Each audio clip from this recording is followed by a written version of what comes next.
Hi, Frank Thacker here, and welcome to the Daily Peacemaker. So I was thinking about things to talk about today, and I thought, well, fighting. There's been a lot of fighting going on. I remember as a kid, you see every so often bench clearing fights in a sport, but nowadays it seems they happen all the time. The least little incident on the field, and all of a sudden both benches are rushing onto the court to get in a fight. Um, or you see parents at a game, excuse me for a minute, fighting with each other. The least little thing someone wants to have a fight. So I thought about that fighting. Then, you see it even on planes, airplanes, people want to get in fights. Wherever you go, it's like, hey, let's have a fight. Must be, I used to think with the football or the baseball or whatever sport, the bench clearing, that it was mostly guys, although it's also happening in women's sports now. They would run out onto the field to show their loyalty to the team. But I'm thinking now more that, gee, they just want to go out and fight someone. So anyway, I thought about that, talking about why all this fighting in our across the planet, and then that kind of led to all the violence in general, the killings and the stabbings and the shootings and all that stuff. And there's enough said about that. And then the weather, the forest fires, the tremendous damage done by hurricanes, even just the wind, the damage done by wind, and the flooding and all that stuff. So the weather. Then I thought about politics, and that's like, everybody's kind of fighting everybody there, and politics is all about bad naming, name calling. You never hear a politician when they're in a debate would say something like, well, my opponent here has done a good job so far, but I think I can do better. It's more like all the bad things that he or she has done, and name calling and lies and everything. So it's like the more I thought about different topics, the more it bubbled up in me. There's chaos, it's chaos across the whole planet, no matter what you look at. Economics, the cost of living rising everywhere. Everything's in chaos, chaos, chaos. So I thought about, well, chaos theory. And I'm sure some, if not many, if not all of you have heard about chaos theory. And I have a very limited understanding of it, but it basically comes out of mathematics. And the very simple notion of it is that a system can be in a relatively stable condition, kind of moving along, and then something happens that upsets the whole system and it goes into chaos. And that's kind of where we are as humans.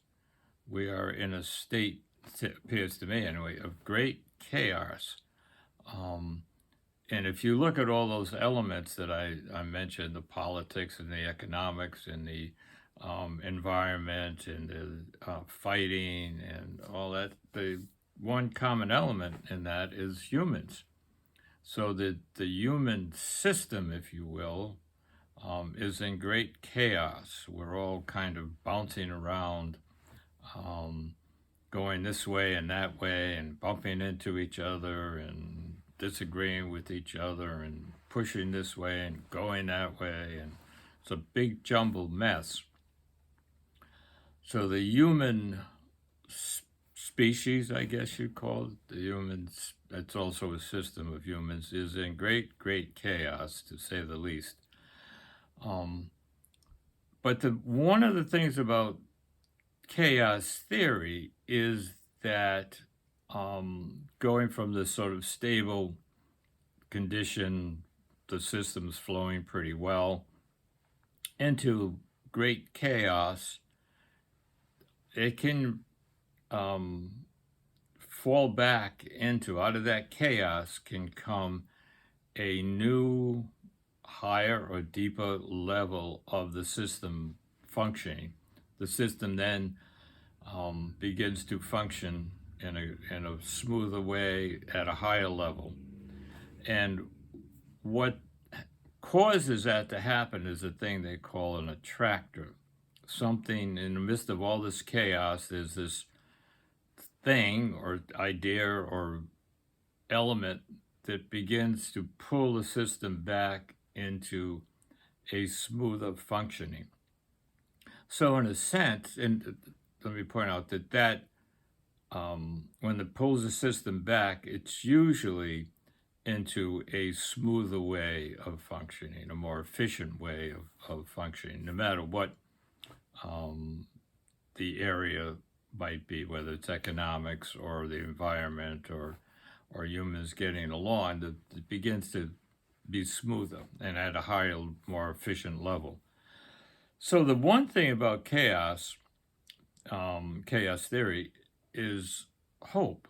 So it's really important not to lose hope that out of this chaos that we're in, it is possible and probably probable that we can evolve to a higher level of functioning. So it's really, really important to not lose hope, even in the midst of all this really almost dark chaos in many ways. And another piece to that is this notion of the attractor, the thing that's going to pull this chaotic system back into a higher, deeper level of functioning. And I'm not sure what to call it, what this attractor might be that would cause humans to begin to function at a smoother, higher level. One of the notions might be an idea that cooperation is better than competition, and maybe that notion will begin to settle in to the human system, and people will get attracted to that and say, wow, maybe things will be better for everybody if we start to look at cooperating instead of competition, instead of trying to beat each other over the head and say my way is better than your way. So that's a strong possibility. So the main point would be, don't lose hope in this chaotic situation, because there's a strong possibility we can come out of this to a higher level. And the other piece would be, what is this attractor? And I would suggest we look at trying to be more cooperative than competitive in our daily life. And underlying that would be this notion of nonviolence, where you really respect the dignity and worth of another person. So that they kind of flow together. If you really respect the worth and dignity of the other person, you're probably going to try to cooperate with them rather than overcome them and become a winner. So that's kind of maybe as much as I want to say today. So definitely from my perspective anyway, definitely in this tremendously chaotic system. So with the chaos theory, the main piece is not to lose hope, because out of this chaos, something good can emerge that is even better than what went before. And the other thing is what is it? The attraction there. This I would say nonviolence with cooperation rather than competition. And there's a whole other thing, spiral dynamics, that kind of fits into this, and maybe I'll talk about that a little more, because it's sort of along the same lines, where in order to move to a higher level of being, you almost have to um, lose, or the system, the level that you were at, has to sort of break apart for you. So maybe we'll look at that next time. So, anyway, don't lose hope in this chaotic system and look to see what you can do to be sort of a tractor that, and a tractor that, not attractive, but a attractor that brings this chaotic system back into place. So I leave you with those thoughts, and may you walk in beauty, and peace to all. You to all take care.